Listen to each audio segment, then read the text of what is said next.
بسم اللہ الرحمن الرحیم نحمده ونصلی ونسلم علی رسولہ الکریم۔ عزیز طلبہ، اب یہاں سے کتاب کا مقدمہ شروع ہو رہا ہے۔ فرماتے ہیں المقدمۃ مبادئ النحو، مقدمہ نحو کے مبادئ کے بیان میں ہے۔ لفظ مقدمہ یہ مقدمۃ الجیش سے ماخوذ ہے، جس کا معنی ہوتا ہے لشکر کا اگلا دستہ۔ جب جنگیں ہوا کرتی تھیں تو لشکر کو اس طور پر ترتیب دیا جاتا تھا کہ اصل لشکر سے پہلے ایک دستہ آگے آگے چلتا تھا، جو راستہ وغیرہ کا جائزہ لیتا تھا کہ راستے میں کہیں دشمن گھات لگائے تو نہیں بیٹھا ہے، کسی طرح کی کوئی پریشانی تو نہیں ہے، لشکر کا آگے بڑھنا ٹھیک ہے یا نہیں، تو اسے مقدمۃ الجیش کہتے تھے۔ تو چونکہ وہ پورے لشکر کے لیے رہنمائی کا کام کرتا تھا، تو اسی لفظ سے اخذ کرتے ہوئے کتابوں کے شروع میں بھی جو بصیرت آمیز باتیں لائی جاتی ہیں ان کے لیے عنوان مقدمہ رکھا جاتا ہے۔ تو حضرت مصنف فرماتے ہیں تحتوی المقدمۃ علی 5 فصول، مقدمہ 5 فصلوں پر مشتمل ہے۔ الفصل الاول اللفظ واقسامہ، پہلی فصل ہے لفظ اور اس کی قسموں کے بیان میں۔ یہ بڑی ابتدائی بحث ہے، آپ حضرات ابتدائی کتابوں سے ہی پڑھتے ہوئے آ رہے ہیں کہ لفظ کسے کہتے ہیں، اور لفظ کی 2 قسمیں موضوع اور محمل، انہی چیزوں کا بیان ہے۔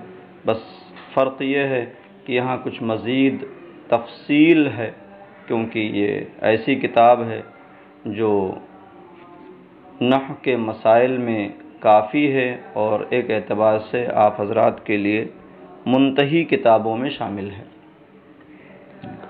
تو فرماتے ہیں اللفظ لغتاً الطرح والرمي، پہلے لفظ کا لغوی معنی بیان کر رہے ہیں کہ لغت میں لفظ کا کیا معنی ہوتا ہے۔ تو آپ یاد رکھیں کہ لفظ یہ مصدر ہے جس کا لغوی معنی ہے پھینکنا، الطرح والرمي۔ تو لفظ لغت میں پھینکنے کو کہتے ہیں۔ یقال اکلت التمرۃ ولفظت النواۃ، یہاں استشہاد پیش کر رہے ہیں کہ لفظ پھینکنے کے معنی میں عربی زبان میں آتا ہے، تو یہاں مقصود بالاستشہاد لفظت ہے، تو پورے جملے کا معنی ہوگا اکلت التمرۃ ولفظت النواۃ کا، کہ میں نے کھجور کھایا اور گٹھلی کو پھینک دیا۔ تو لفظت بمعنی پھینکنا۔ وَلَفَظَتِ الرَّحَ الدَّقِيقَ، رحا کا معنی چکی، یہ مؤنث لفظ ہے اس لیے لفظت فعل مؤنث لایا گیا، اور الدقیق معنی آٹا، چکی نے آٹا پھینکا۔ تو یہاں بھی لفظ یہ پھینکنے کے معنی میں استعمال ہوا، تو لغوی معنی اس کا پھینکنا ہوتا ہے۔ وَاصْطِلَاحًا الصوت الخارج من فم الانسان المشتمل على بعض الحروف الهجائية تحقيقا كمحمد او تقديرا كالضمائر المستترة في الافعال والصفات۔ اور اس کا اصطلاحی معنی کیا ہوتا ہے وہ یہاں سے بیان کر رہے ہیں۔ اور اصطلاحاً لفظ وہ آواز ہے جو انسان کے منہ سے نکلے اور بعض حروف تہجی پر مشتمل ہو، کچھ حروف تہجی پر مشتمل ہو، تحقیقاً، خواہ یہ مشتمل ہونا حقیقتاً ہو، جیسے محمد، تو ہم نے محمد کہا تو ایک آواز ہمارے منہ سے نکل رہی ہے، جو آواز میم، حا، میم مشدد اور دال پر مشتمل ہے، تو چند حروف تہجی پر یہ آواز مشتمل ہوئی۔ تو یہاں حقیقتاً کیا ہے؟ حروف تہجی پر مشتمل آواز پائی گئی، او تقدیراً، یا تقدیراً ہو، كالضمائر المستترة في الافعال والصفات، جیسے کہ وہ ضمیریں جو فعل اور شبہ فعل میں پوشیدہ ہوتی ہیں۔ تو فعل ماضی میں آپ نے پڑھا ہے کہ واحد مذکر غائب اور واحد مؤنث غائب کے صیغے میں ضمیر پوشیدہ ہوتی ہے، اور فعل مضارع کے 5 صیغوں میں ضمیر پوشیدہ ہوتی ہے، شبہ فعل کے تمام صیغوں میں ضمیر پوشیدہ ہوتی ہے۔ تو یہ پوشیدہ ضمیر جب ہم وہ فعل بولتے ہیں تو ضمیر تو بولی نہیں جاتی ہے، صرف وہ فعل ہی بولا جاتا ہے، مگر اس ضمیر کا وہاں اعتبار ہوتا ہے، اس کا لحاظ کیا جاتا ہے۔ تو اس وجہ سے وہ ضمیریں بھی لفظ کے قبیل سے ہیں، کیونکہ اگرچہ وہ حقیقتاً بولنے میں نہیں آ رہی مگر ان کا اعتبار ہے۔ اعتبار ہونے کا مطلب یہ ہے کہ جو وجہ ہے کہ جس وجہ سے انہیں نہیں بولا جاتا، اگر وہ وجہ نہ ہوتی، وہ بات نہ ہوتی تو ان کو بولا جاتا، اور حقیقت میں کیا ہے ان کا بھی تلفظ ہوتا۔ تو او تقدیراً، یا وہ تقدیراً کچھ حروف تہجی پر مشتمل ہو، کالضمائر المستترۃ فی الافعال والصفات، جیسے کہ وہ ضمیریں جو فعل اور شبہ فعل میں پوشیدہ ہوتی ہیں۔ وہوا قسمانی، اور لفظ کی 2 قسمیں ہیں، مستعمل ویسمى الموضوع ایضا ومہمل۔ پہلی قسم مستعمل اور اس کا نام موضوع بھی ہے، اور دوسری قسم مہمل۔ والموضوع من اللفظ ما يدل على معنى مفرد او مرکب بالوضع۔ لفظ موضوع کی تعریف آپ اس سے پہلے پڑھ چکے ہیں کہ جس کا کوئی معنی ہو، با معنی لفظ کو موضوع کہتے ہیں، اور مہمل جس کا کوئی معنی نہ ہو۔ بات وہی یہاں بھی کہی جا رہی ہے مگر یہاں مزید تفصیل ہے۔ ما يدل على معنى مفرد او مرکب بالوضع، لفظ موضوع وہ لفظ ہے جو وضعاً کسی مفرد یا مرکب معنی پر دلالت کرے،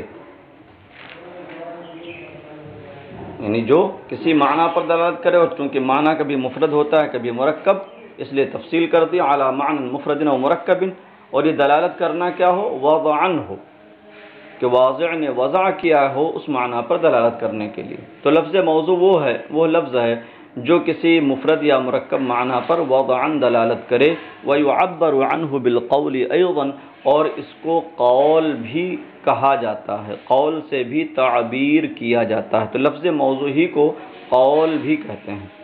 وَالْمُهْمَلُ مِنْهُ مَا لَمْ يَدُلَّ عَلَيْهِ بِالْوَضْعِ، اور لفظ مہمل وہ ہے جو کسی معنی پر وضعاً دلالت نہ کرے۔ نحو لجور مقلوب رجل، جیسے رجل کا الٹا لجر، و طیب مقلوب بیت، اور بیت کا الٹا طیب، و دیز مقلوب زید، اور زید کا الٹا دیس۔ تو ظاہر سی بات ہے کہ ان کا کوئی معنی نہیں ہے، یہ کسی معنی پر دلالت نہیں کرتے، مگر چونکہ تلفظ ان کا ہو رہا ہے، بولے جا رہے ہیں، اس لیے لفظ کہلائیں گے۔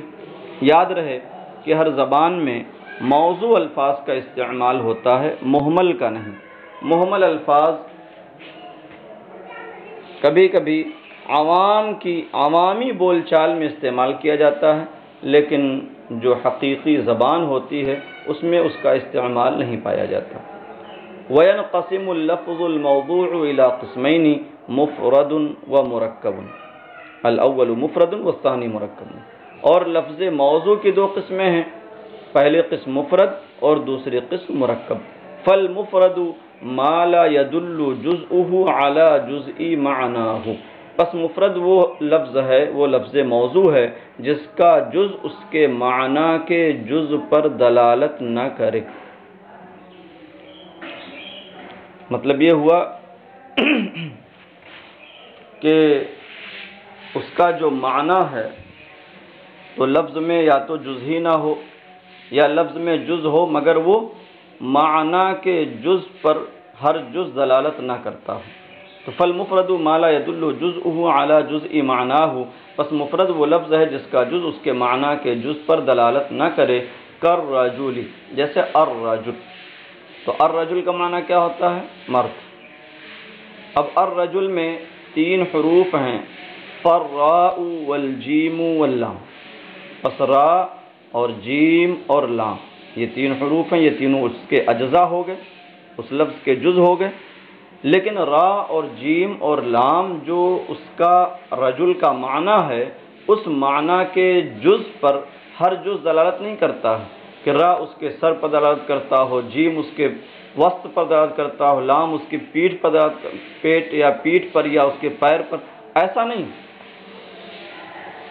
بلکہ را اور جیم اور لام اگر ان کو الگ رکھا جائے تو یہ رجل کا جو معنی ہے اس معنی کے کسی جز پر اور کسی چیز پر دلالت نہیں کرتے ہیں۔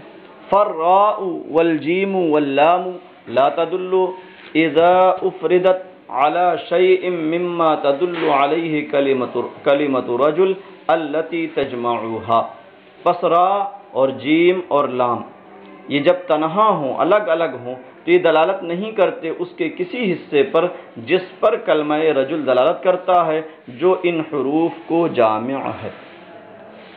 وهو المسمى بالکلمۃ عند النحاة، اور مفرد ہی کو نحویوں کے نزدیک کلمہ کہا جاتا ہے۔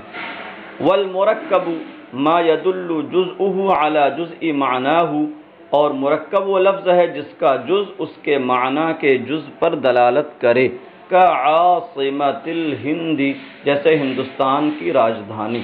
تو دیکھیے اس میں دو لفظ ہیں اور جو ہمارا معنی ہے ہر جز الگ اپنے معنی کے جز پر دلالت کر رہا ہے، ہر جز پورے مرکب کے پورے مجموعہ کے معنی کے جز پر دلالت کر رہا ہے۔ ہمارا معنی ہے ہندوستان کی راجدھانی، تو اب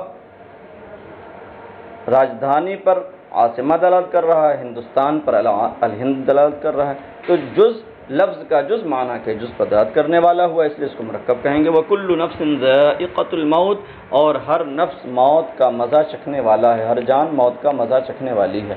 فَإِنَّ كُلَّ جُزْءٍ مِّنْ أَجْزَائِهِمَا يَدُلُّ عَلَى جُزْءٍ مِّن مَّعَانِيهِمَا، پس ان کے اجزاء میں سے ہر جز ان کے معانی کے جز پر دلالت کر رہا ہے۔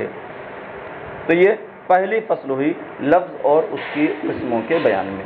آپ حضرات اتنا یاد کریں، بقیہ انشاءاللہ اگلے سبق میں۔ السلام علیکم ورحمۃ اللہ وبرکاتہ۔